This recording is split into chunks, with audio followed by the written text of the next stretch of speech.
Hi friends, welcome to my channel. ఈరోజు మనం పంచరతన్ dal kebab ఎలా తయారు చేసుకోవాలో చూద్దాము. అంటే 5 దాల్స్తో అనమాట, 5 పప్పుతో మనం కబాబ్స్ చేస్తున్నాము. దానికి కావాల్సిన పదార్థాలు ఏంటో చూద్దాం. ముందు ఇది పచ్చిశనగపప్పు, అంటే మనం చనాదాలు అంటాం కదా, ఇవి 1 కప్ తీసుకున్నాను. ఇవి పెసరపప్పు వేరు, పెసలు వేరు కదా, నేను పెసలు తీసుకున్నాను. మీరు కావాలంటే పెసరపప్పు అయినా వేసుకోవచ్చు. నెక్స్ట్ ఇవి చనాదాల్ అంటే కాబులి చనా అంటాం కదా, మీ దగ్గర ఇవి లేకపోతే బ్లాక్ చనా ఉంటే అవైనా వాడుకోవచ్చు. అండ్ ఇవి మసూర్ దాల్, ఎర్ర కందిపప్పు అంటాం కదా, అవన్నమాట. నెక్స్ట్ 1 కప్ ఆఫ్ కందిపప్పు, తూర్ దాల్. ఇప్పుడు వీటిని మనం ఒక 4 to 5 అవర్స్ నానబెట్టుకోవాలి. పెసరపప్పు, మసూర్ దాల్, ఎర్ర కందిపప్పు, చనాదాల్, కాబూలి శనగలు, ఇవి కందిపప్పు కూడా 1 కప్ అన్నమాట. ఈ 5 ఇలా మిక్స్ చేసుకొని వీటిని ఒక 4 to 5 అవర్స్ వీటిని నానబెట్టుకోవాలి. నానబెట్టుకున్న తర్వాత మనం ఎలా తయారు చేసుకోవాలో చూద్దాం. ఈ 5 పప్పు మనం తీసుకున్నాం కదా, వాటిని శుభ్రంగా వాష్ చేసుకొని ఇలా వాటర్ పోసుకొని ఇది 4 to 5 అవర్స్ నానబెట్టుకుందాము. నానబెట్టుకున్న తర్వాత దీన్ని మిగతా ప్రాసెస్ చూద్దాం. మనం పప్పుని నానబెట్టుకున్నాం కదా ఒక 4-5 అవర్స్, దాని తర్వాత ఇవి చక్కగా నానిపోయినాయి. ఇప్పుడు వీటిని మనం మిక్సీ చేసుకుందాం.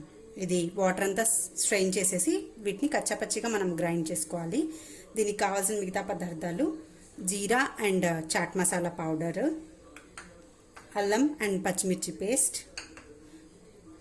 డీప్ ఫ్రైకి సరిపడా ఆయిల్, సాల్ట్, కొత్తిమీర అండ్ పుదీనాకు. ఇప్పుడు ఇవి మనం మిక్సీ చేసుకుందాం. ఇలా కచ్చాపచ్చగా మనం గ్రైండ్ చేసుకున్న పేస్ట్ తీసుకున్నాం కదా, ఇప్పుడు ఇందులో మనం సాల్ట్ యాడ్ చేసుకుందాము. నేను మిక్సీ వేసేటప్పుడు సాల్ట్ వేయలేదు, మీరు సరి చూసి వేసుకోండి. అండ్ అల్లం పచ్చిమిర్చి పేస్ట్,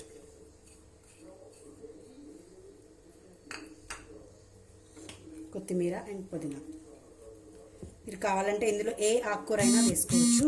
మీరు తోటకూర వేసుకోవచ్చు, చుక్కూర బాగుండదులేండి. తోటకూర కానీ పాలకూర కానీ అలా ఏదైనా ఆకుకూరలు పిల్లలు తిననివి ఉంటాయి కదా, అవి వేసి పెట్టేసేయచ్చు. ఇది జీరా పౌడర్ అండ్ చాట్ మసాలా. ఇప్పుడు ఇవి కలిపేసుకుందాము. ఈ కబాబ్స్ అంటే మామూలుగా షాలో ఫ్రై అయినా చేసుకోవచ్చు. మీకు 2 వేస్ నేను ఇవాళ చూపిస్తాను. డీప్ ఫ్రై అయినా చేసుకోవచ్చు. ఈ లోపు నేను డీప్ ఫ్రైకి సరిపడా ఆయిల్ పెట్టేసుకొని వీటిని ఫ్రై చేసేసుకున్నాం.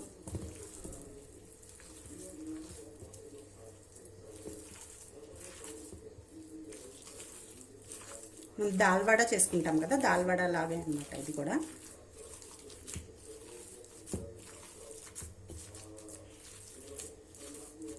కలిపేసుకున్నాక ఇప్పుడు మనం ఫ్రై చేసుకుందాం. ఆయిల్ హీట్ అయిన తర్వాత మనం ఈ పిండి ఉంది కదా, కొంచెం చేతికి తడి చేసుకొని, మీరు కబాబ్ షేప్లో కావాలంటే ఇట్లా ఓవెల్ షేప్లో చేసుకోవచ్చు. చూసారా, సాల్ట్ వేయగానే వాటర్ వచ్చేసినాయి. ఇలా చేసుకొని మీరు షాలో ఫ్రై అయినా చేసుకోవచ్చు, పెనం మీద అటు ఇటు ఫ్రై చేసుకోవచ్చు.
చూసారా ఇవి పంచరతన్ దాల్ కబాబ్ ఎలా రెడీ అయిపోయిందో.